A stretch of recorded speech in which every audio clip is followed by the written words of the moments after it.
welcome back to another episode with Wellness with Mo. Hi, my name is Mo, and this week's episode we have an amazing leader and coach. He's a high performance coach, and he talks a lot about growth and innovation. With us, Mohamed Aly. Hi, Mohamed. How are you? I'm good, thank you. Thank you for having me today. I'm very excited about We are. meeting you. I'm really excited to have you, and of course, it's been a very long journey to get you on the show.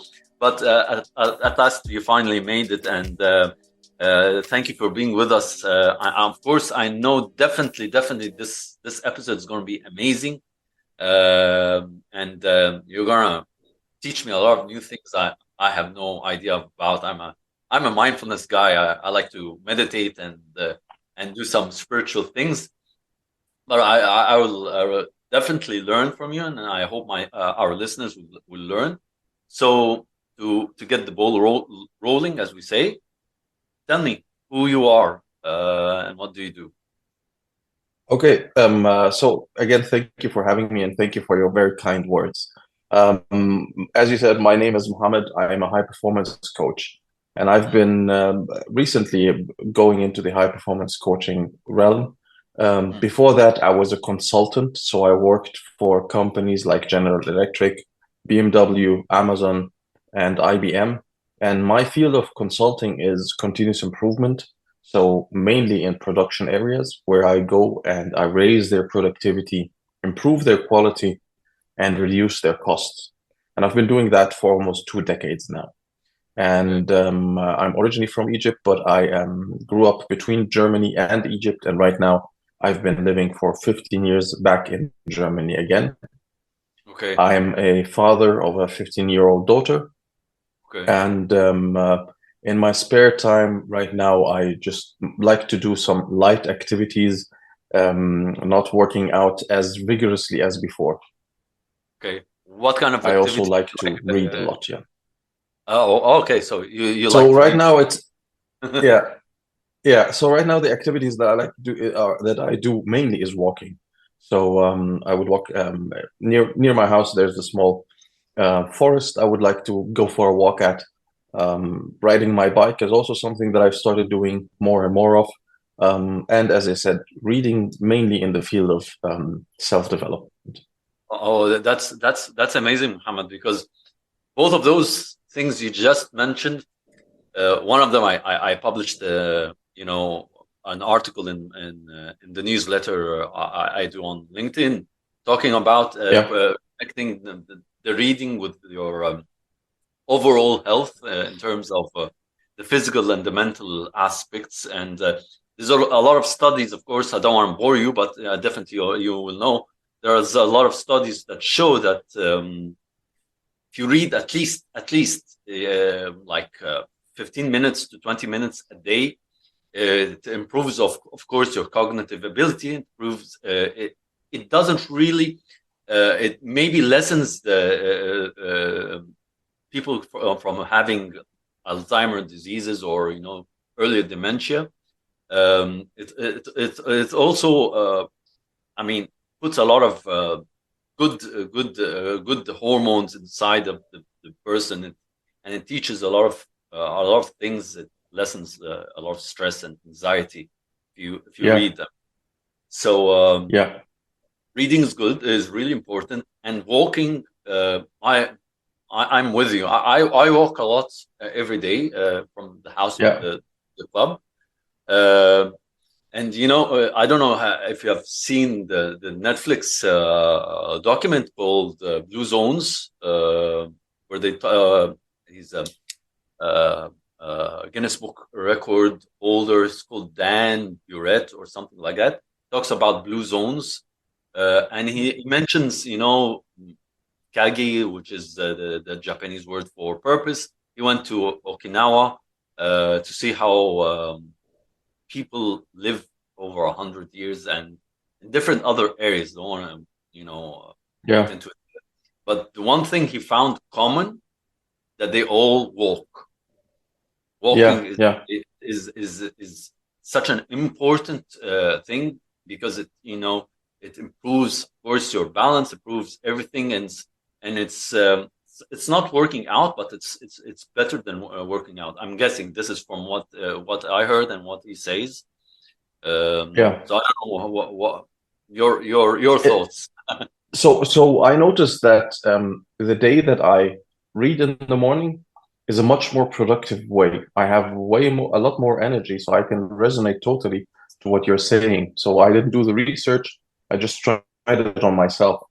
And reading in the morning is really something that boosts my energy and gives me clarity and productivity. And walking is just a very low impact exercise.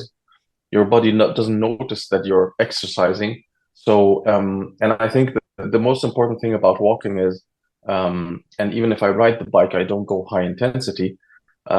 It's just releasing all the experiences that you had in the day and helps you just be able um, to process them easier. And you were Yes. saying in the beginning you were a mindfulness coach, and you're just a mindfulness coach, and you do meditation. And I think if you do these two things, you're way better off than many other people who don't do that. So you already have a very good foundation. Yes, yes. We always say that walking is a meditation in itself, because it makes you really concentrate on the present moment, where you are, the birds, the trees, the Yeah, noise that's around you. And I think also a lot of this is something I've seen common. A lot of successful business entrepreneurs that we all know about, the one thing they had in common that is that they always were walking, because walking also helps you think, helps you have clarity in your thoughts. If you have an issue, or if you're facing a problem at work, I think walking really helps you to clear things that were maybe clouding your judgment and so on. So yeah, so yeah. I think all successful people are always walking. So you're on the right track, my friend. You're on the right Thank track. you. Yeah, Yeah. yeah, of So course. there's one exercise I do with I train a certain training called grip on your work. So I teach people how to get and manage their work and gain back control over their work. Mhm. And this one client, these are highly paid, highly efficient management consultants in a German company. And when I go and do the training at their company, it's once a month. I take them out. It's actually part of the training that we take them out if the weather is good here in Germany, and we go for a short meditation. Great. And what I make them do is I make them do a silent meditation, silent walking meditation. And that's something that one of my coaches taught me. So we just walk. We don't say anything. We don't have anything in our ears. We don't talk with each other. We just walk for 5 minutes, and try to be mindful about everything. So mindfulness is really a great weapon to have in your arsenal. So that's great, because that was my next question, is that you're in the business of high performance, right? Yes. And so definitely when you go to clients, those who have low performance definitely have low mental health awareness. In terms of, I'm talking, of course, about the top management, not the employees, because the employees are the ones who. But for me, I'm having an issue here in Egypt. I don't know if it's the same with you in Germany. Is that after the post-COVID, I have noticed, maybe there is something, but I haven't noticed that there has been any kind of like mental health initiatives for companies to improve the employee morale, to improve uh, the growth of the individual, to make them more vulnerable, to make them more open. I don't know if that's the same in Germany. And the question, part of the second question is, definitely, part of your issues or your problems, I'm guessing, of course, this is just a guessing, you're going to correct me, is that when you find some company that has low performance, it's most probably that the employees are not motivated, so they don't feel valued, they don't feel Yeah. like long, they don't feel. So what advice do you give the companies in terms of course of work and in terms of their mental health? Well, as you said, I haven't noticed also that they focus on mental health after the COVID crisis. Um, there was, from my perspective, no focus on it. In fact, I see that we are going from one crisis to the other. So first it was the pandemic, then it was the Ukraine war, now it's the recession. So I think um, uh, we are not set up very well, and people need to be more mindful again. And one of the things that I advocate is stop watching the news, but that's another topic. Mm, Um, and I think what companies do, and I really like what you said about the companies that people are not engaged and disengaged. And this is also actually an overlap to what I used to do before as a continuous improvement coach mm, and consultant. Because when we go into the organization, we find that the processes are not aligned to your company's vision, and your employees are disengaged from you as a company and disengaged from the processes. And the okay. thing that I really would advocate is that managers go out and seek the dialogue with their employees and try to understand what the issues they have. I took a short detour. I accepted a project where I lead a manufacturing a site, and Mm, the manufacturing side is something that I noticed is that people are generally disengaged. They don't participate in continuous improvement. They are not really interested in the company. And the one change that I started noticing is that they start to trust me more because despite being their manager, I spend a lot of time in production with them, talking with them, telling them what problems we have, telling them what challenges we are facing. So I'm communicating a lot. And that's the mm, benefit that I have for in comparison to other production let's say leaders. I have a strong foundation in change management. So really communicating with people. And people are disengaged generally because they were let down in the past, very much. A lot of people were let down. And mm, what I advocate, and that's why also one of the reasons why I switched to high performance coaching, I mm, advocate for every employee to take ownership of their own life and mm. take ownership of their own career. So if I would tell the companies seek the dialogue, and what I tell an employee is you are responsible on your own for your own life, and this gives the employee power again over himself or herself.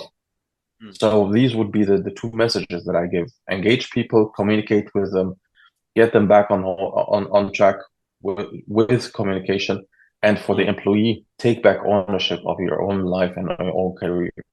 Yeah, that's amazing. Actually, actually, yeah, a few weeks ago, I mean, I did a video on LinkedIn, or I can't remember which social media, and I give four simple solutions. Any Hmm. company can apply them at any place, anywhere place in the world. Very cost effective. No cost. Number one, I always say that you need to have an open discussion with your employees, like a monthly discussion where they sit in a circle and everyone discusses openly, with no fear, with no retribution, with no punishment, with nothing, what they're feeling, how vulnerable they are, and the management should be in that circle, and they should Yeah, be open to criticism, open to whatever the employees, because at the end of the day, the growth of the company, the success of the company goes back to the human aspect. if the human aspect is unhappy, the company might be successful for a while until a time where it drops and it dies and it goes away Yeah. very well. And it's what's interesting. So yeah, I think you're spot on with the 4 points, and having an open discussion with management and employees to have time off without interruptions, without social media, to have a place where you can really sit in silence and meditate. And the last point, I think is also not a matter of cost, because having a training about resilience or mindfulness and helping people with their mental health, that's actually a cost avoidance measure that the organizations can do. So I think that they are really important things. And what some of the German companies I've worked for, they had programs to help their employees be more resilient. So I think that's a very good practice. Yeah, and resilience has been like an important topic to be discussed because it is not just one group of people that are resilient. Resilience is there, but it is people just tend to not to use it as a skill. Yeah, And a lot of people would come up and tell me, you're very resilient, and you overcome a lot of a lot of issues, and definitely yeah, the other side the same thing. But it's I think after a while, becoming resilient and understanding the world and understanding whatever challenges are coming your way, it's the way you choose to overcome it. That's how you become more resilient, and issues won't really matter that much. Um, exactly. Yeah. so tell me, becoming a high performance coach, how did how did mindfulness play a role on you as a personal as a person, not your not your. Um, yeah, well, the thing that I've been through the last 3 years, 3.5 years, I went back to being a freelance consultant again or freelancer again. And I came to the part of high performance in a very, let's say, it was coincidence when they called me to, let's say, I got enrolled and I was coached by a high performance coach. So my first interaction with high performance coaching was really through a high performance coach.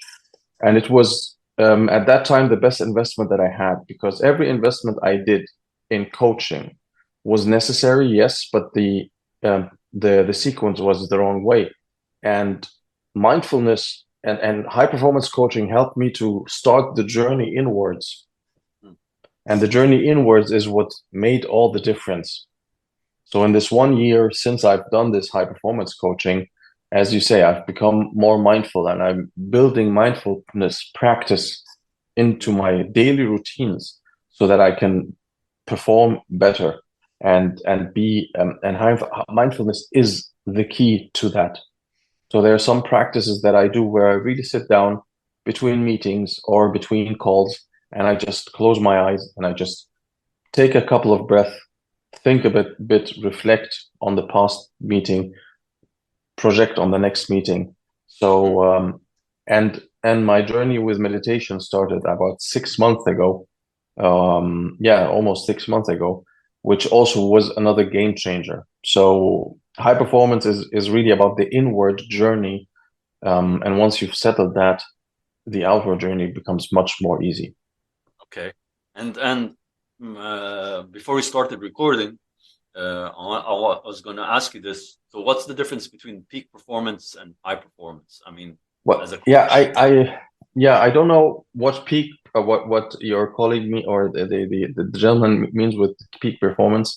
Yeah. Um, well, or the definition that we like to say about high performance, it's not about the hustle, it's not about the grind, it's about having high performance in every aspect of your life. So it's not just your professional career, but it's also your personal career, your relationships with others, And these are all parts of the high performance coaching. So in high performance coaching, I don't go and tell you, okay, what is the challenge that you have? What do you want to achieve? What is the next step that you're going to take? What are the problems that you have? This kind of coaching is legitimate, and it has its place. But high performance coaching is about achieving high performance in every aspect in life, while, and that's a very important one, having and experience joy again in what you do and in your life. When I started this current project, the operations director who hired me told me, Mohammed, I don't have fun anymore. It's not fun anymore what's happening. And even though I'm managing his production area, Yeah. I told him, okay, let's do some high performance coaching. And I started coaching him on high performance. And the high performance coaching, it's based on the High Performance Institute. We have a curriculum. We go through 6 habits, high performance habits, that help you become the best version of yourself in your professional life, in your personal life, in your career, in your relationships, while again experience joy and having fun again at the things that you used to do. Okay, that's amazing. And um, you know, a lot of people when they see us or talk to us, you always have this group of people who are very negative, and don't understand what you're trying to do in your life. I mean, Yeah, I have them all the time, and yeah, sometimes sometimes as a human being, of course, I get upset, and other times I say, okay, sure, whatever you believe in, yeah, it's fine with me. I will yeah. prove you wrong in the future, and then you will come in the future and say and tell me, you're very successful. I always knew that you're going to become a successful person. So, you know, Yeah, I always like to ask these questions to my guests. So, do you have a group of yeah. people Well, who didn't negative. support? Yeah, Yeah, who don't support me or who don't. Yeah, there is of course this type of let's say this group of people. Well, I think we need to dissect this group of people, or let's say stratify it a little bit. yeah, So in this group of people, you will have people who, let's say, some members of my family, mm, um, from the I, older generation, they want yes, me to go and get a job, yes, yes, marry a nice girl, have a car, have a house, and that's their criteria of success. And so they don't understand, or they haven't really understood what the real new economy is about. So when some of them told me, Mohammed, I don't think that you're going to be successful, I just smiled and accepted them and respected them because they are, let's say, the elders of the tribe. I respected what they say. I respected them, and I didn't think about it. I continued doing my thing. yeah, yeah, Then you have another group of people who, whatever you do, they're always going to criticize you. yes, So these are the people that you don't listen to. Yeah, just try to wave and smile. yeah, And then you have maybe another set of people who really don't understand what you want to achieve. Um, uh, and sometimes it's a reflection of them having given up on their dreams. So why yes, Mohammed is coming up and going after his dreams? Let's just yes, stay in line and let's all live our miserable life together. yes, Um, so I did have and face these people. And one important thing is that I have a lot of friends from my childhood, and I don't think that they would recognize the person I am today. They have this image of me in my past, but they have not been on my journey, in my struggles, in my development. So I've developed into maybe for them another person. And sometimes when their reality and vision of who I am doesn't match to the person I've become, there's also friction. yes, So the one thing that I learned is don't get discouraged. yeah. Meet people That's where they are at. Yeah. Yeah, that's really important because you have two teams, and I always talk about this a lot on LinkedIn. And because of what I do in my practices and who I am on a personal level. There's one team that total strangers.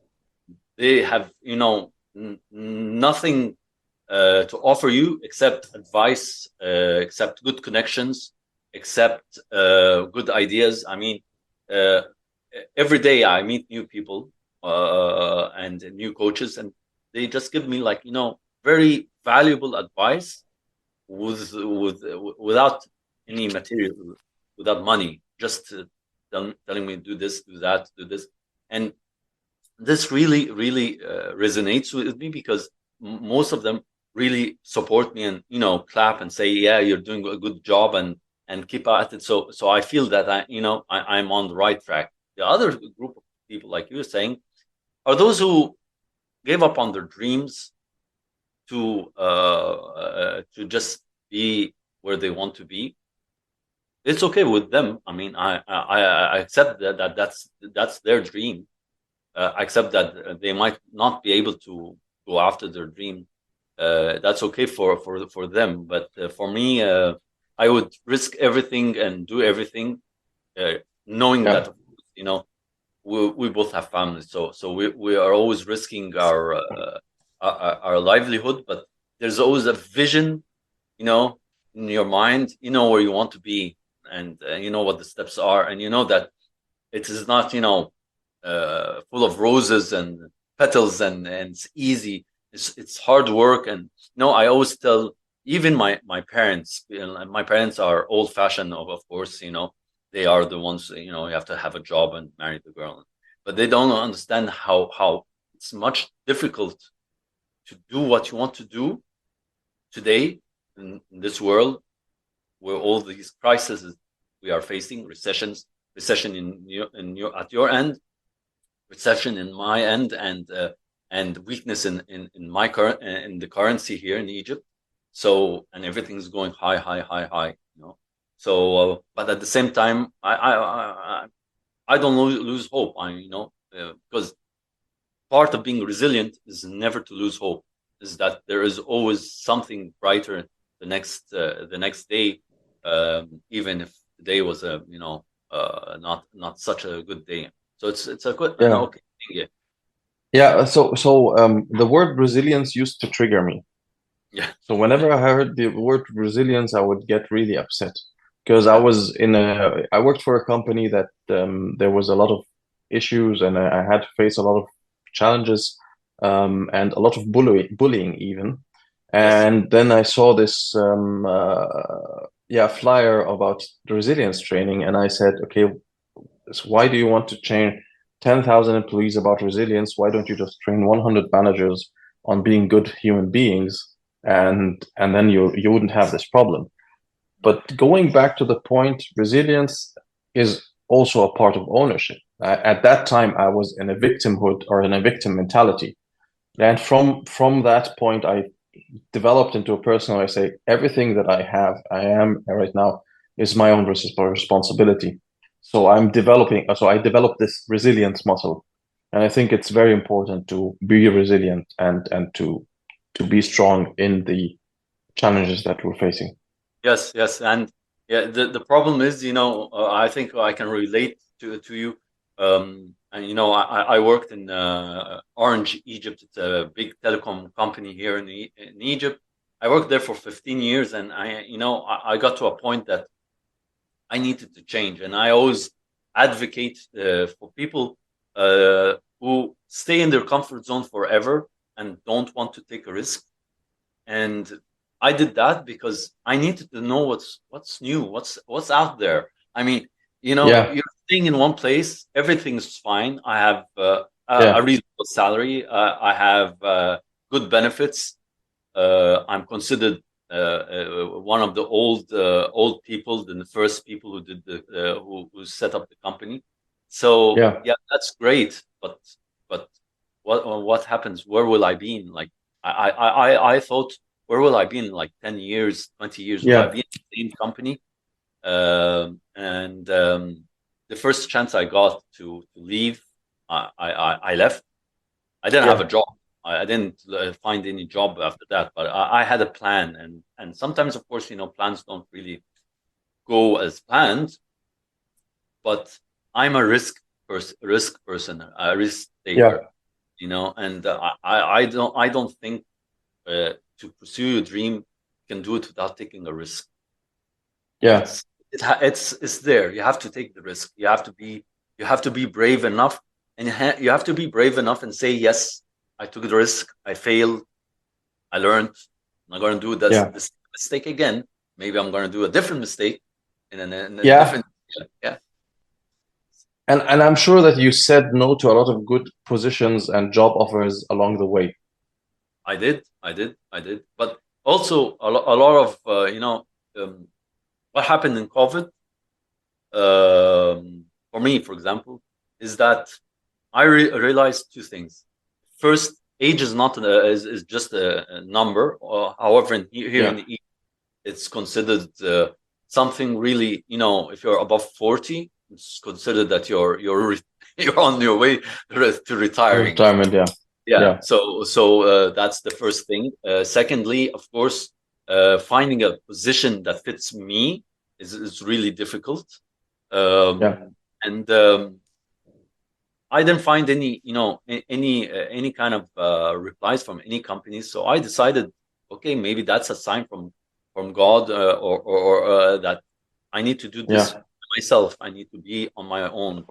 And Yeah. a lot of people, a lot of good people told me that you are not cut out to be an employee. You know, Yeah. Yeah. you're not a bird to be caged in. You Yeah. need freedom. I'm guessing the same with you. I think we are people who like to have our freedom to shine better, and I think this is what we Yeah. are. I cannot. To me, I cannot imagine, even if I got a job today, be sitting in a cubicle just doing normal work, everyday work, without moving. I mean, I'm a guy who likes Yeah. to talk, and that's true Yeah. life. So Yeah. I can totally relate to that. And I remember somebody once telling me, she was talking with me, asking me about my job. So I told her about my job. And then she asked me about my time. So I have two periods of freelancing or being independent in my life. One was before I joined BMW, and one was after I left BMW. okay, So she asked me about that, and then she asked me about my time as a freelancer, mm, and she gave me that feedback, and she told me, Mohammed, when you were talking about your day job, you were very competent about it, but when you talked about being a freelancer and the adventure that you have, and it's really the adventure that lit up your soul and your spirit, and you have to go back to become a freelancer again.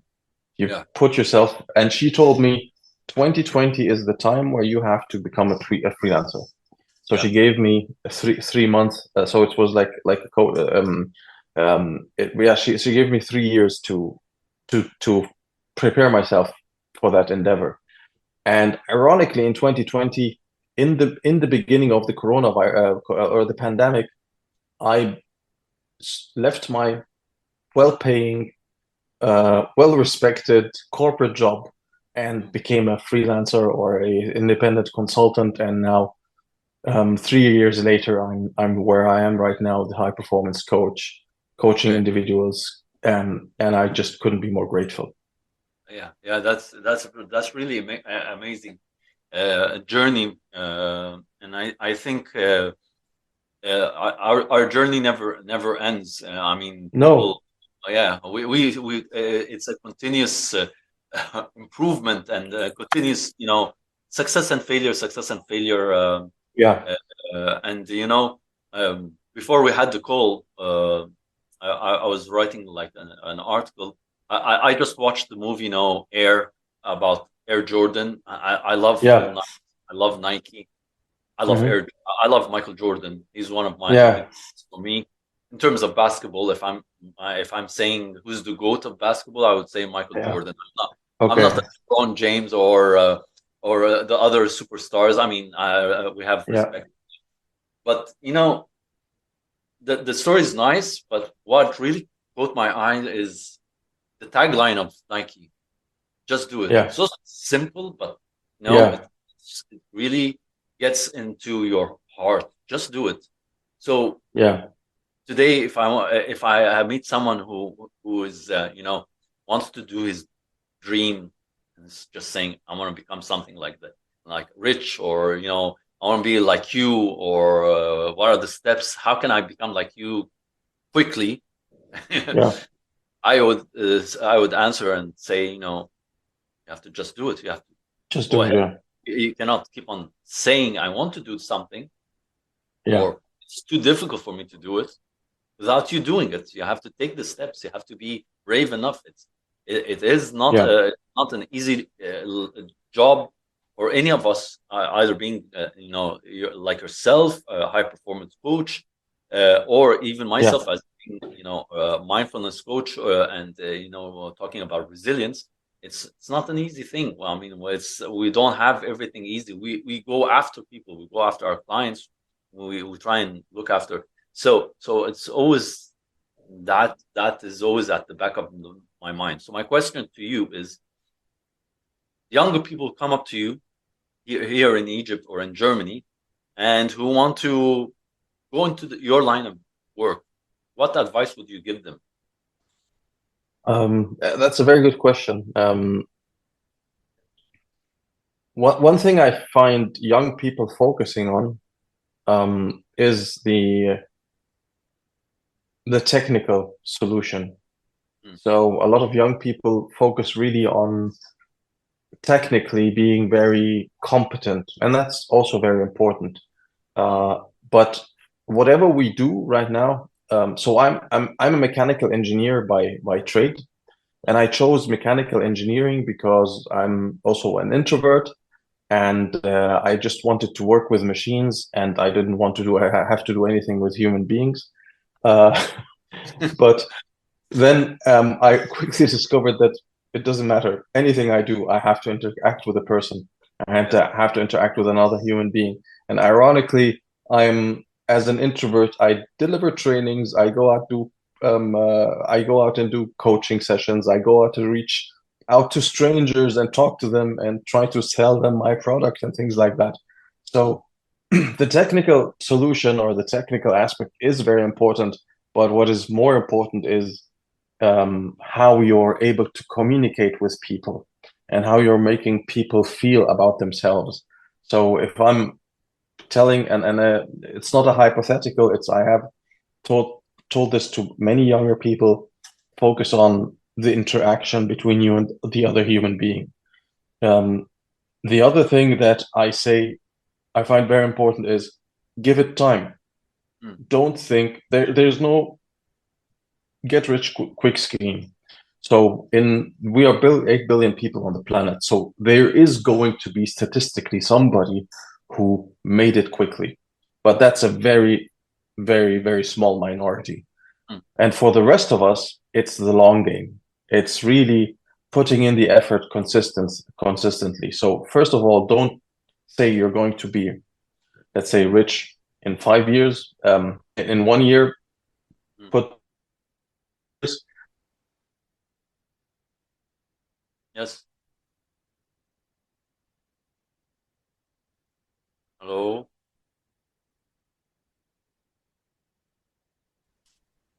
Hello. yes, Yeah. Yeah. Now I got you. You're back. yeah, Ah, yeah. So internet is um, bad. yeah, focus on the interaction with the human being. Okay. Focus on adding value and serving and being of service of other human beings, and look on the long term. All right. Okay. And in the long term, you will make it. Okay. That's amazing advice. So the next part is I thought about it clearly. When you enter a company, do the management uh, disregard uh, your recommendation and say that it's not Yes, of course they do. okay? So and Of so course they do. and how would you try and convince them that is it's good for them in terms of you know being mindful that they might be a little bit uh, uh, uh, don't want to take the decision or don't have enough budget to do what you are asking. Yeah, So yeah. how do you overcome these obstacles? Because I'm guessing So you find these obstacles in different yeah, areas. Yeah. yeah. The thing is first, I try to agitate the pain. So in terms of That's interesting. Agitate yeah, pain. I thought you were going to say yeah, agitate the client. So no, you're going to agitate the client until he agrees to no, no. And okay. so in one workshop, I was working with very experienced employees Yeah. who and the way I try to get them to move, and necessity is one of the high performance habits. To one way I try to get them to move is I ask them, okay, when you come in the morning to Mm, work, how do you feel? mm, When you go back from work in the afternoon, how do you feel? Do you yeah. play with your kids? Do you spend time with your wife or your spouse? What is it? And I took this path. So I made it personal because nobody wants to go to work, have a day that sucks and go sucks the energy out of them and go back home with no energy to their family. And this is one thing that I started working on.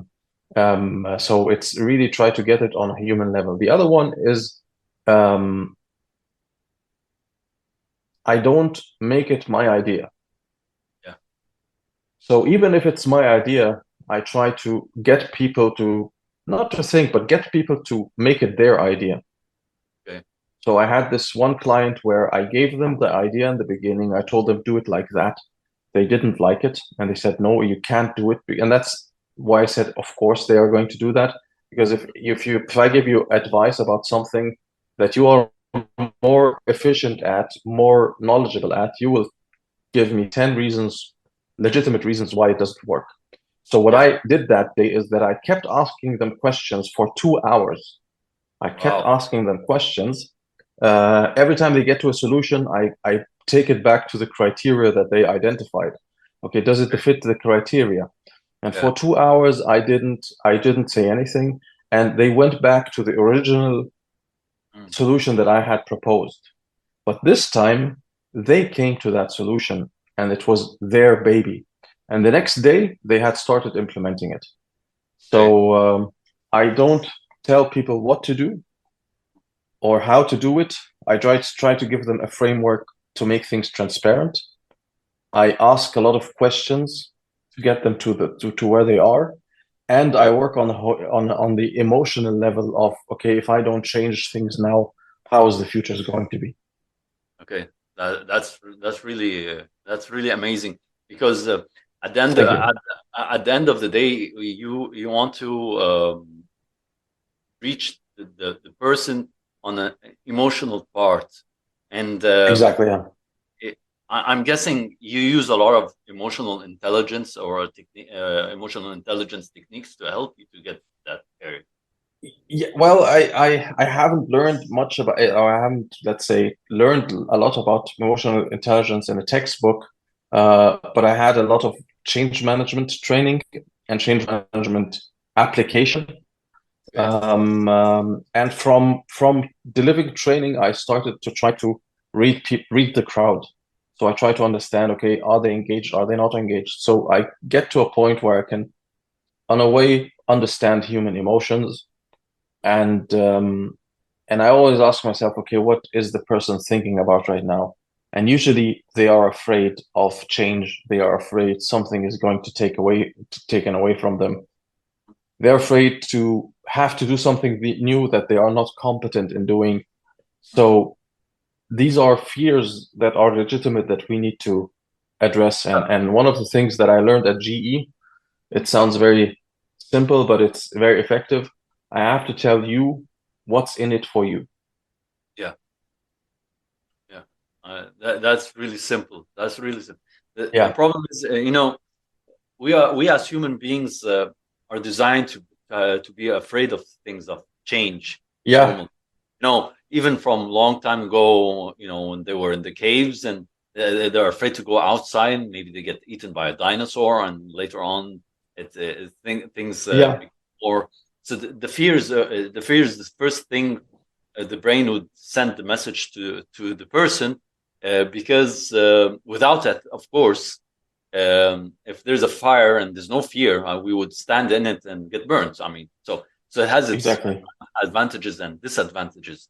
So the advantages I always see is that in general, people are always afraid of change, whatever it is, even Yeah, on the level of the process of work, improving the process. It's always they're always afraid to change. I mean, very simple example. I mean, it's not really the workshop that I attended about LinkedIn a week ago or so. We were several yeah, people. So because of my line of work, I can sometimes read people's body language and yeah, understand who is willing to change and who is finds it a bit difficult to do it or take the risk. So I'm yeah, guessing out of that group of people, like two or three people are not able to to take the first step. It's difficult for them. They yeah, are afraid, and especially when we talk about content creation on a LinkedIn, you are putting all yourself out there in front of the whole yeah, world. So if you yeah, write something that's no not really content value, or it's not strong, you're afraid that people might criticize you, that it's not of any good. And to me, I don't. For me, I don't care if I put a content that's yeah. weak. It's there. I learn from it that it's If weak. you Yeah, go if you ahead. put it into comparison, how many times did people praise you and give you positive feedback, and how many times did people give you negative feedback? If you can put it into relation, what would it be? Well, right now it's more positive and Yeah. not negative. Maybe because I changed the way I write. I polished it up. I made it Okay. more, Yeah. not very weak language, or just liking something. I try and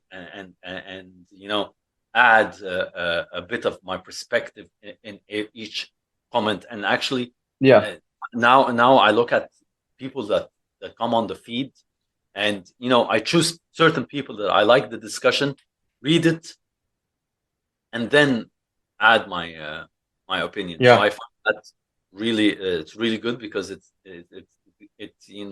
helps me connect to that person, and that person can see it. I mean, yesterday there was this doctor. She was complaining. Very simple question. She was complaining about communication style when you communicate to someone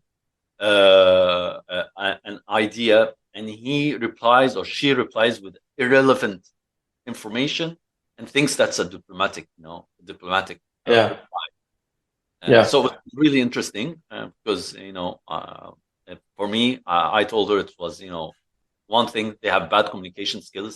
Second thing, they have very bad listening skills. Third thing, Mhm. you need to talk about them on a emotional intelligence level. So emotional intelligence is always on my Yeah. mind, and so this is how things are done. But the people with me, those people who I know won't change, will find it a bit difficult to jump in and add. Yeah. I believe everyone has something to add. I mean, Yes. not everyone is empty in their head or don't read. I definitely have some valuable information to Yeah. add. So that's basically it. Yeah. Yeah. No, I can really understand it, and I think from my perspective, I think I've had way more positive feedback than negative feedback. And Yeah, even when I do a training session and I get feedback from it, so in the beginning when I started doing feedback, maybe it was more negative than positive because I was just starting in my life. But yeah, now it's more positive than negative, and I try to put a focus on the negative, on the positive, not on the negative. And it's yeah, it's the journey. exactly. So, Mohammed, at the end of the show, I always ask my guests, can you give me one word or phrase that describes you? Um, I wrote a word down that describes me, but I would like to give it some context. So Sure. the word that I wrote down was simplicity. Okay. I am a very I love simplicity. Yes. Even one of my friend pokes fun of me that when I cook really with minimum ingredients. Mm. I make it as straightforward as possible. So simplicity is also something that um, um, my consulting style is focused on simplicity Okay. and That's taking complexity out of our process. So that's one word. It's going to be simplicity. Another word would be focus on basics, okay. Yeah. because nobody focus on basics. Everybody's focusing on looking at the flashy things. Mm. Mm. And to go back to your example about basketball, one of the things that I heard about Kobe Bryant is that he said to a journalist, um, "I'm one of the greatest because what I'm paraphrasing right now, but I'm one of the greatest because I focus on the basics." Mm. So he would wake up at 5 o'clock in the morning or 4 o'clock in the morning, do training session, and in this training session he would really focus on the basics. And Yes. every time I talk with somebody of my clients, they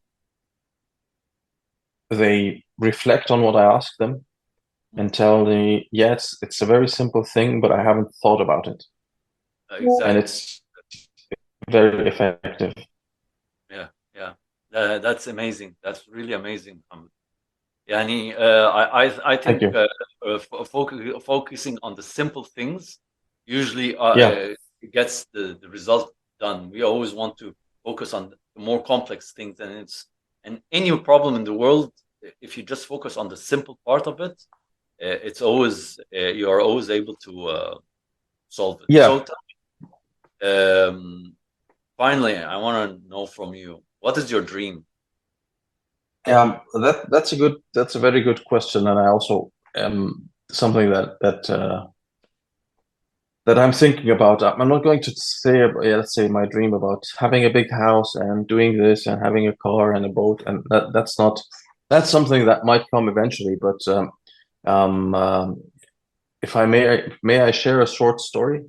Yeah, yeah, go ahead, go ahead. So one of my coaches asked me, Mohammed, what is your ideal life? And I told her, Natalie, I want to live in a penthouse apartment in Munich. I want my daughter to be staying with me, not Land Cruiser, my Land Rover Discovery in the garage, and a BMW M2.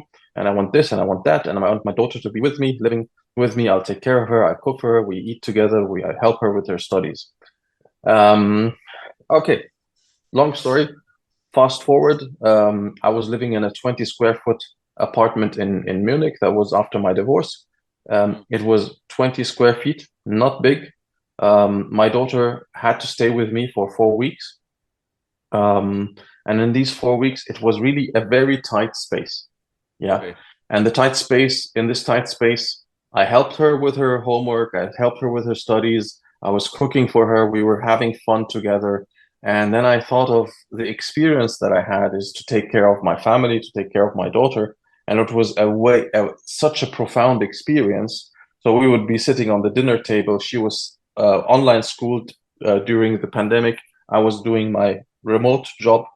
Mm. Um, and she would ask me, uh, teacher would ask her, okay, what is the capital city of Sweden or whatever, and I would just look at her and tell her the answer. So I was really helping her with her homework and her schoolwork. And the thing is, I thought about it. I had the experience that I wanted. I didn't Yeah. have it in a penthouse apartment. In fact, not having a penthouse apartment led to a much more profound experience. So Okay. it's the human experience that I want, so that's the experience that I focus on in my dreams. And for me, what I want to do is my dream is to help as many people as I can to live a more fulfilling, less miserable life, because there is no need for that misery that we are experiencing. And I want to be a force for people to help them really make the best out of what they have right now.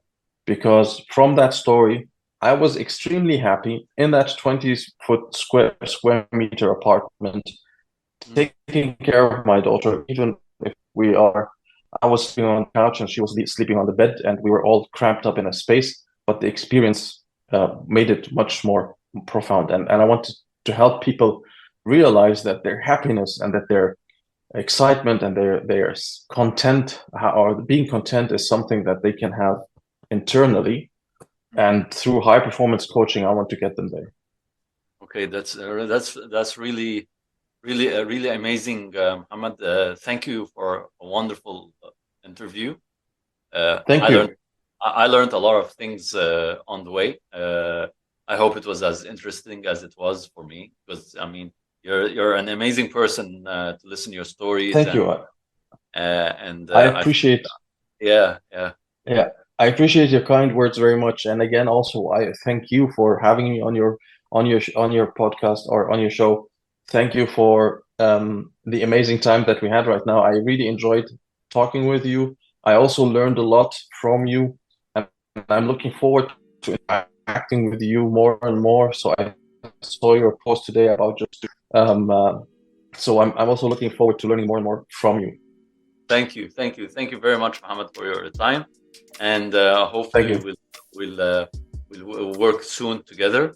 Hopefully, yes. Looking forward to it. Thank you all for listening to today's episode. I hope it was as interesting as it was for me. Until next week.